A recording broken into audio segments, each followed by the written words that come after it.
அருட்பெரும் ஜோதி அருட்பெரும் ஜோதி தனிப்பெரும் கருணை அருட்பெரும் ஜோதி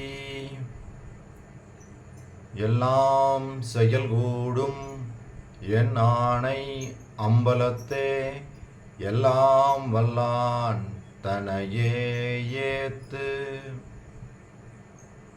ஓம் ஸ்ரீ ராமலிங்காபயம்.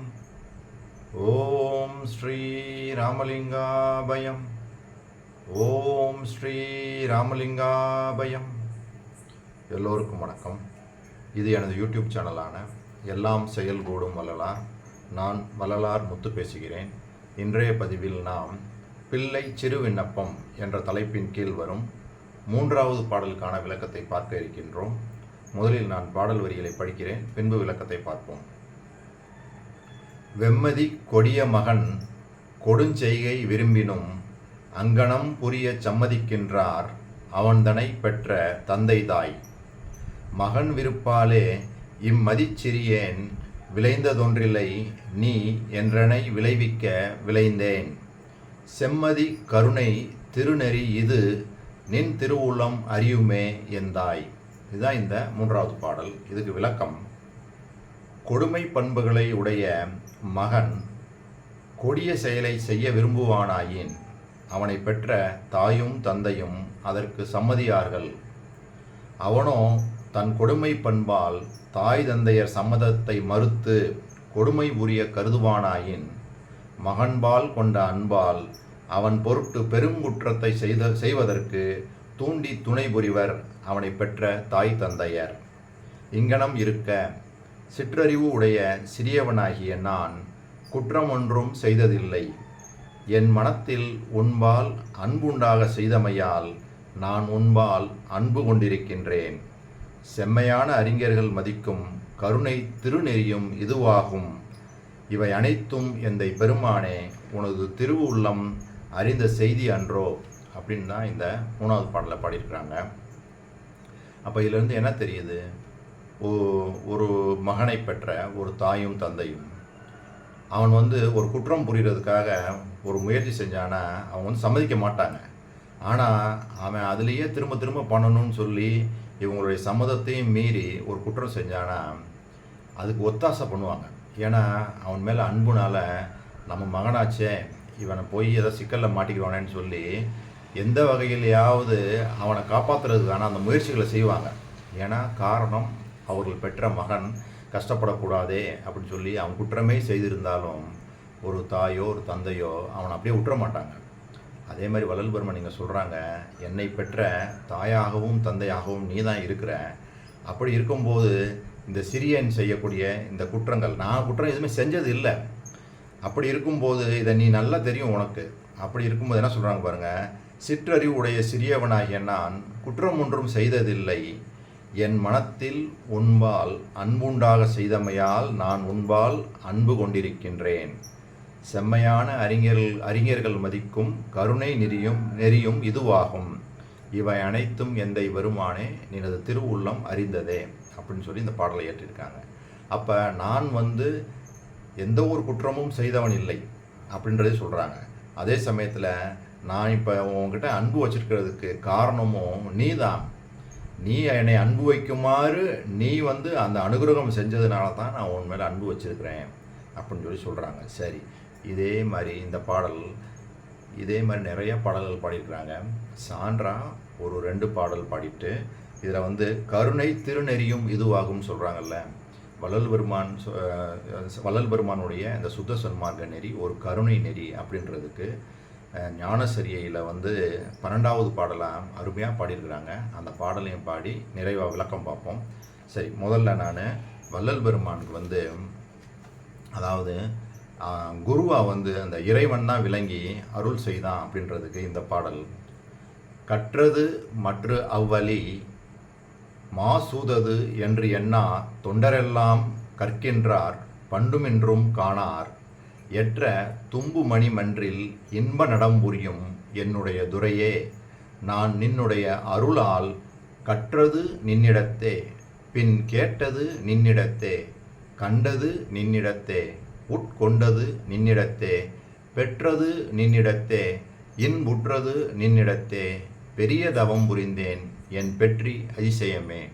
பாருங்க, வள்ளல் பெருமானுக்கு அந்த இறைவன் தான் குருவாக வந்து எல்லா விதமான, அதாவது கற்றது, கேட்டது, உட்கொண்டது, இன்புற்றது எல்லாம் நீதான் அப்படின்னு சொல்லி இந்த பாடலில் மிக அற்புதமாக பாடியிருக்கிறாங்க. அடுத்து இன்னொரு பாடல் கூட அகவல்ல 321 22 வரிகள். தெருள் நிலை இதுவென தெருட்டி என் உளத்திருந்து அருள் நிலை காட்டிய அருட்பெரும் ஜோதி.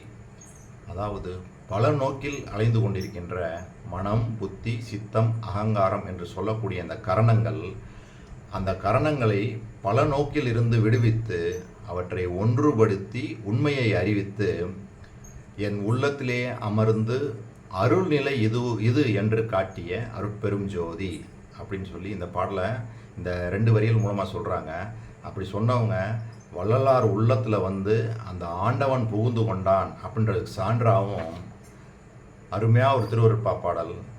வானிருக்கும் பிரம்மர்களும் நாரணரும் பிறரும் மாதவம் பன்னால் புரிந்து மணமாட நடுவே தேனிருக்கும் மலரனை மேல் பலிக்கரையினூடே திருவடி சேர்ந்து அருள்க என செப்பி வருந்திடவும் நானிருக்கும் குடிசையிலே வலிந்து நுழைந்து எனக்கே நல்ல திரு அருளமுதம் நல்கியது அன்றியும் என் ஊனிருக்கும் குடிசையிலும் உவந்து நுழைந்து அடியேன் உள்ளமெனும் குடிசையுள்ளும் நுழைந்தனையே. அருமையாக சொல்கிறாங்க. அந்த உள்ளமெனும் குடிசைக்குள்ளேயே நுழைஞ்சிட்டேன் அப்படின்னு சொல்லி சொல்கிறாங்க. அந்த இறைவனுடைய கலப்பு ஏற்பட்டதை இங்கே அருமையாக சொல்லியிருக்கிறாங்க. இதிலிருந்து இறைவன் வேறு வள்ளலார் வேறு அப்படின்றதே இல்லை. அந்த இறைவன் தான் வள்ளலாராக அப்படியே மாறிட்டாங்க. அப்படியே மாறிட்டாங்கன்னா கலப்பு ஏற்பட்டு விட்டதுன்னு சொல்லி அருமையாக சொல்கிறாங்க.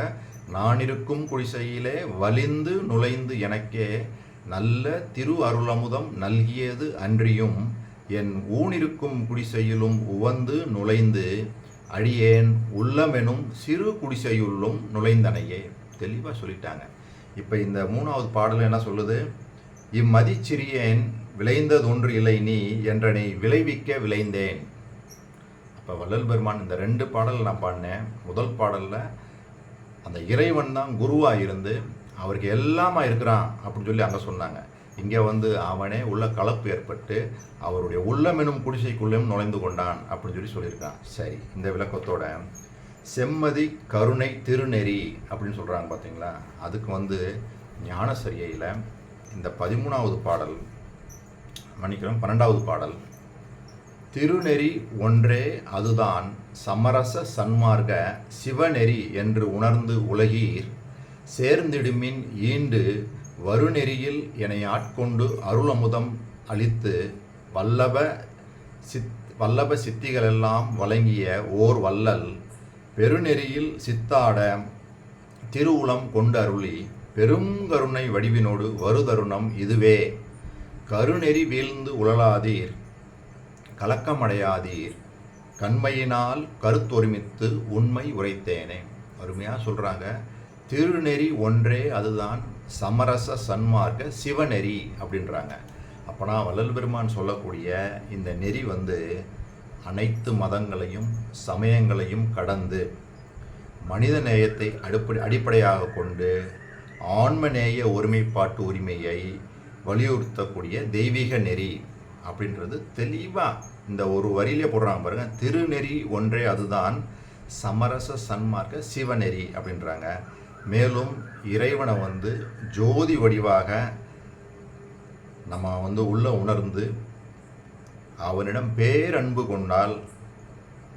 கொண்டால் மரணமில்லா பெருவாழ்வை பெற்றுக்கொள்ளலாம் என்று சொல்லக்கூடிய போதனையை கொடுக்கக்கூடிய அந்த நெறி தான் வந்து இந்த உயர்ந்த கருணை நெறியான இந்த சமரச சுத்த சன்மார்க்க நெறி அப்படின்றது தெரியுது.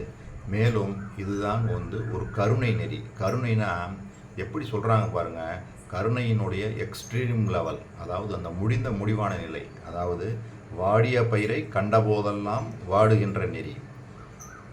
அப்புறம் தன் கால்பட்டு உடைந்த அந்த மண்ணாங்கட்டிக்கு கூட மண்ணாங்கட்டி இப்படி உடஞ்சிருச்சே அப்படின்னு சொல்லி அதற்காக வருந்தக்கூடிய அந்த நெறி. இப்படி இருக்கக்கூடிய நெறி மற்றைய நெறிகள் எல்லாம் கருநெறி அப்படின்றாங்க. என்ன சொல்கிறாங்க? கருநெறி வீழ்ந்து உழலாதீர், கலக்கம் அடையாதீர், கண்மையினால் கருத்துரிமித்து உண்மை உரைத்தேனே அப்படின்றாங்க. மற்றைய நெறிகள் எல்லாம் கருநெறி அப்படின்றாங்க. கருணா கரு உற்பத்தி ஆகக்கூடிய அதை ஏற்றுக்கொண்ட நெறி. ஆனால் வள்ளல் பெருமானுடைய நெறி என்னது? இரவாமையே இல்லை அப்படின்றாங்க. இறந்தால் தானே அடுத்து பிறக்கணும். என் மார்க்கம் இறப்பை ஒழிக்கும் சன்மார்க்கம், சாகாதவனே சன்மார்கி அப்படிலாம் போதிக்கக்கூடிய அற்புதமான நெறி. அப்போ இதிலிருந்து வள்ளல் பெருமான் சொல்லக்கூடிய விஷயம் என்ன அப்படின்னா, ஒரு மகன், பெற்ற மகன், அந்த பெற்ற மகன் செய்யக்கூடிய அந்த கொடுஞ்செயல்கள் எல்லாம் அந்த தாய் தந்தையர் கூட ஒரு ஸ்டேஜில் வந்து என்ன பண்ணிடுறாங்க, துணை போயிடுறாங்க. காரணம், அவனுடைய அந்த அன்புனால் நம்ம மகனாச்சே ஏதோ தப்பு பண்ணிட்டான், இருந்தாலுமே அவனுக்கு எந்த வகையிலையாவது அந்த ஒத்தாசை பண்ணி அந்த தப்புலேருந்து ஒன்று வெளியே கொண்டு வரதுக்காக முயற்சிகள் பண்ணுறாங்க. இல்லைன்னா அமைதியாக கூட இருந்துடுறாங்க. நம்ம மகன் தான், வேறு வழி இல்லாமல் செஞ்சுட்டான், நம்ம கண்டும் காணாமல் கூட விட்டுறலாம் அப்படின்னு கூட நினச்சி எவ்வளவோ நம்ம பார்க்குறோம். ஆனால் வள்ளல் பெருமான் இங்கே சொல்கிறான், நான் உனது மகனாக இருக்கிறேன், நான் வந்து எந்த ஒரு தப்பு எதுவுமே செய்யவே இல்லை, இது வரைக்கும் எதுவுமே செய்யலை. அப்படி இருக்கும்போது உனது அன்பு, நீ தான் கருணையெல்லாம் கொடுத்து உன்னைய வந்து அன்பு செய்யுமாறு நீ தான் செஞ்சுருக்கிற அப்படின்றதுக்கு நான் சான்றாக வந்து அவரே குருவாக இருந்து கற்றது நின்னிடத்தே, கேட்டது நின்னிடத்தே, பெற்றது நின்னிடத்தே, உட்கொண்டது நின்னிடத்தேன்னு சொல்லி எல்லாமே நீ தான் குருவாக இருந்து எனக்கு கொடுத்துருக்க அப்படின்னு சொல்லி ஒரு பாடலை பாடினதை பாடி உங்களுக்கு விளக்கம் சொன்னேன். அப்புறம் இன்னொரு பாடலில் என்ன சொல்கிறாங்க, அந்த இறைவனே வந்து அவன் உள்ள வந்து கலந்துட்டான், நான் இருக்கும் உள்ளமெனும் குடிசையிலும் உவந்து வழியை வந்து கலந்துட்டானாமா. அதையும் சொல்லி அந்த பாடலையும் நம்ம விளக்கம் பார்த்தோம். அது ரெண்டோட வள்ளல் பெருமான் சொல்லக்கூடிய இந்த நெறி தான் உயர்ந்த ஒப்பு வேறுபற்ற அருமையான, அதாவது கருணை நெறி. அதுக்குன்றதுக்கு வந்து அருமையாக இந்த விளக்கங்களையும் நான் கொடுத்தேன் உங்களுக்கு. மற்ற நெறிகள் எல்லாம் கரு உற்பத்தியை ஏற்றுக்கொண்ட நெறி. ஆனால் வள்ளல் பெருமான் சொல்லக்கூடிய நெறி இரவாமை, இறப்பை ஒழிக்கும் சன்மார்க்கம், சாகாதவனே சன்மார்கி என்று போதிக்கக்கூடிய நெறி என்று சொல்லி இந்த வீடியோவை நிறைவு செய்கின்றேன். இதுவரை பொறுமை காத்து எனது வீடியோவை பார்த்த உங்களுக்கு கோடான கோடி நமஸ்காரங்களும் நன்றிகளும். மீண்டும் நாளைய பதிவில் நாம் 4வது பாடலுக்கான விளக்கத்தை பார்ப்போம். அருட்பெரும் ஜோதி, அருட்பெரும் ஜோதி, தனிப்பெரும் கருணை, அருட்பெரும் ஜோதி.